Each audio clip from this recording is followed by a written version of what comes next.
Hello, Gospel Revolution, and welcome to Mike Williams' home in Palm Beach Gardens, where we are bringing you more truth and nothing but the truth. Tonight we're asking the question, what did God experience at the cross? So Michael Lilborn Williams is going to be unpacking that for you. If you're unfamiliar with him, Mike was an influential speaker back in the 70s, 80s, and 90s when he taught in the Word of Faith movement, traveling the country, speaking at huge Christian organizations, and is now running the Gospel Revolution from his home in Palm Beach Gardens, Florida. So, as always, feel free to engage, like, comment, share. All of that really helps get this gospel message out. And feel free to comment anything that was impactful for you, any thoughts you have. We want to start a conversation around this stuff just to get a deeper understanding of this gospel. So, giving it over to Mike Lilborn Williams, president and founder of the Gospel Revolution. Here we are. Thank you, Owen Pratt. I appreciate that. Owen is our announcer, producer, director, chief cook, and bottle washer. In fact, he just was washing a bottle, to be real honest with you. So, guys, we thank you for joining us again tonight. We've got just a few minutes to give you some really powerful good news. The question that we ask in the comment along with the announcement of this video is, what did God experience at the cross?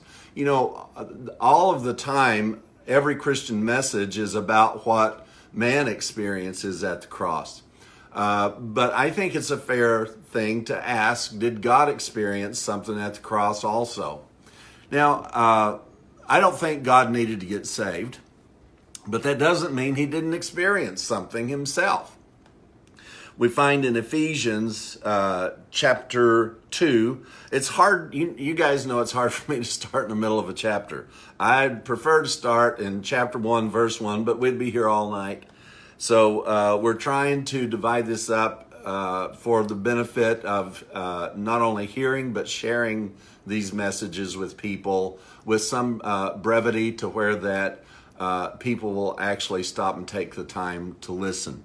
Here in Ephesians chapter 2, verse 14, the very first line before the comma says, "For he is our peace." Now that is a mouthful. For he is our peace.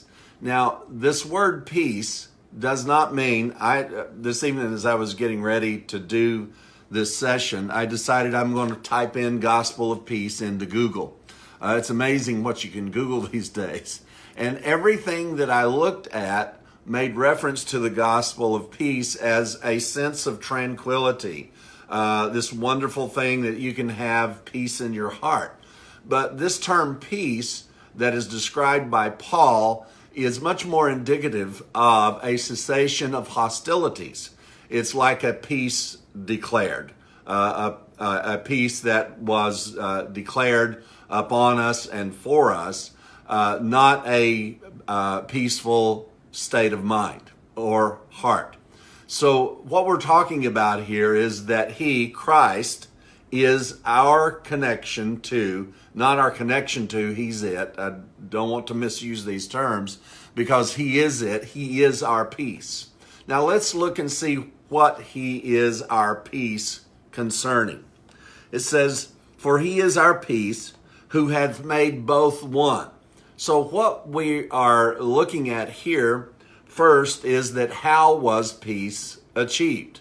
He says that peace was achieved by making both one entity, just one thing. Now, if you read back in the first part of Ephesians, you're going to realize he's talking about Jews and Gentiles. These are the two entities. You have to realize also that in God's economy, in the Old Covenant, to the Jewish people, there were only two groups of people in the eyes of God, so to speak. And that was Jews and Gentiles. If you were a Gentile, you were not a Jew. If you were a Jew, you were not a Gentile. But you were one or the other. It wasn't broken down into different races and things like that, but only into those two categories of Jew and Gentile. Now, Paul is telling us here in Ephesians that Christ has become the peace, the one who has brought peace between Jew and Gentile by doing one thing. Most importantly, he made the two just one thing, just one entity. So that's why Paul comes up with such statements as there is no, and in Christ, there's no such thing as Jew or Gentile or male or female even. That in Christ we are all just one. And hath broken down the middle wall of partition between us, or a middle wall of division. So you see, not only is Paul explaining to us that there were Jews and Gentiles, but a peace has been declared, and that peace has been achieved not by a contract written between the two of them, but by something quite miraculous in that he has taken both and made them one thing. Jew and Gentile are now one. There's no such thing as a Jew. There's no such thing as a Gentile in the economy of Christ. We're all just one. Now, I've heard other people say, well, no, we're all Jews now in Christ. And then others say, well, no, we're all Gentiles in Christ. But in Christ, it's neither even male nor female. So the issue is that we now have become one. Because a wall, this is very important, because a wall of division was there between. Now, whatever that wall of division is, we need to know what it was to know how this taking of Jew and Gentile and turning us into one entity happened. He says, having abolished in his flesh, the flesh of Christ, the enmity or the hostility, even the law of commandments contained in ordinances, for to make in himself of two one new man, so making peace. This is a fantastic story, folks. I'd love to see the animation do this. I'd love to see CGI do this on a computer, of taking the only two known groups of the world and seeing them become just one entity. That any division that was there.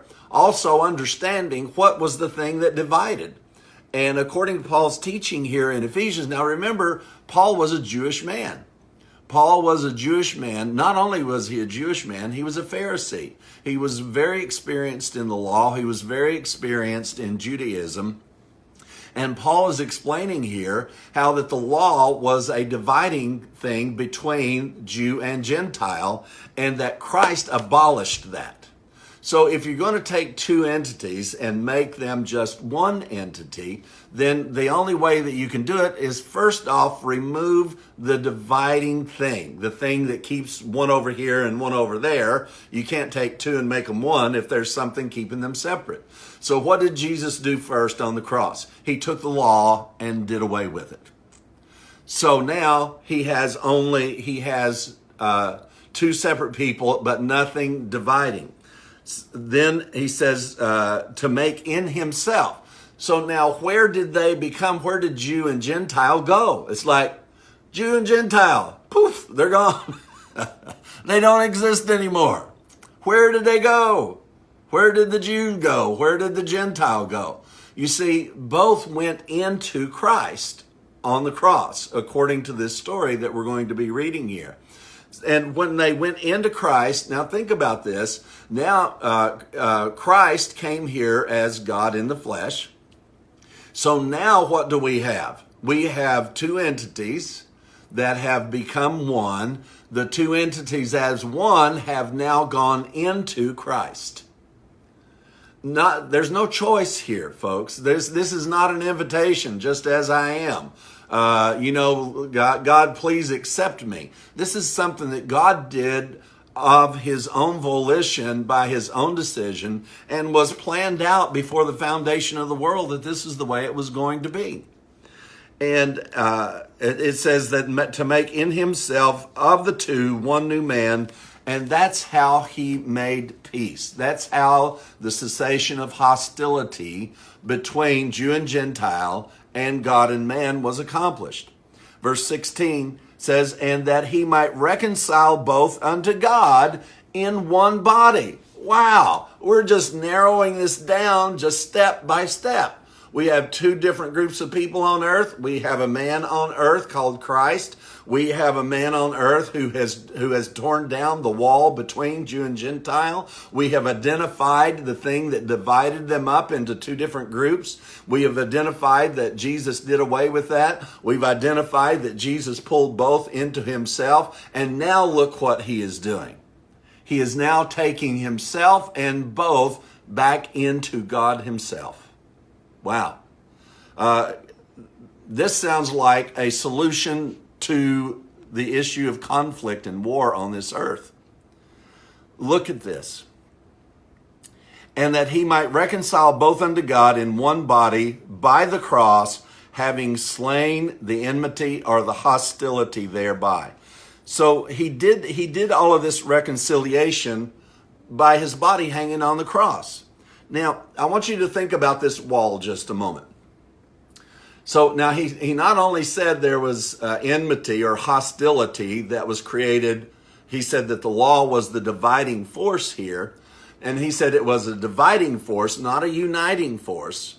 All right, we need to remember that this is a dividing force, not a uniting force. But so Jesus took the law out of the way, and of the two made one. And then of the one, he has put them in himself, and then has presented himself back to God as one entity of the entire human race. Now, I want you to see, though, which way this wall ran. This wall was, first off, a wall that was vertical, right? A wall that divided Jew from Gentile. But look at the other wall. The other wall was between God and man. So the horizontal wall was this way. Are you getting a picture here?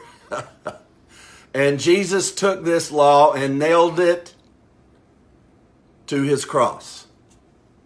So we even have an emblem and a symbol that shows us where this division was ended in the body of one man in Christ. That this was all dissolved and never to be there anymore. Now, you might say, but Mike, you were saying, what did God experience? Well, according to the Old Testament, it's very easy for us to read through and find out that God experienced anger, wrath, judgment, jealousy, vengeance. Vengeance is mine, saith the Lord. I am a jealous God. It is stated by God himself. But now we have peace. So I don't know what you might want to call it, or anybody would want to call it, but something transformed for God also, not just the human race. But God himself was placed in a condition of absolute cessation. He's no longer angry. Hey, that would feel good, wouldn't it? Have you ever been angry? Have you ever had vengeance? You ever been jealous? None of those things are good feelings. But even though God is recorded to have experienced those, let me give you some absolute certainty right here in this short video tonight. God no longer experiences any of those things. He is not angry with you. He is not jealous. He is not vengeful. He is not judging you, because there's no law left by which he can judge you. There's no law to bring a division between the two, because the two are now one. Something very powerful happened at the cross, something transformative for the entire human race. Paul goes on here to say, and came and preached peace unto you which were afar off, and to them that were nigh. For through him we both have access by one Spirit unto the Father. Our last verse we're going to cover is this one. Now therefore you are no more strangers and foreigners, but fellow citizens with the saints and of the household of God. Now, folks, you know what kind of household we have? A peaceful household. A household where there is no anger. There is no vengeance. I know that a lot of you live in situations in your own home where there's anger, where there's vengeance, jealousy, all kinds of things that are very difficult to live with. But just think, if God himself in his own work resolved all of these things in his own self, I think the power of the message of the gospel is there to bring peace to every home that's on the face of planet Earth, and maybe even peace on earth.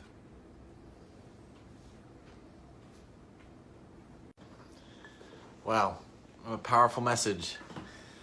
Thank you for joining us this week in the Gospel Revolution Bible Study. If you want to share this with your friends, there's many means to do so. Just tag them in the comments. There's a share button. You can post this to your wall. There's also a little bell if you're watching from your computer. There's a little bell at the top right corner. If you're watching from the page, you can click that, and Facebook will notify you every time we go live, which will be every Tuesday at 6:30. If you haven't subscribed to the podcast, Mike has a Powercast that comes out every Friday. You can get more gospel that way. And subscribe to the newsletter. You can go to our website at gospelrevolution.com. There's many means to be connected to this powerful message. We're also on Instagram, The Gospel Revolution, so feel free to check us out there.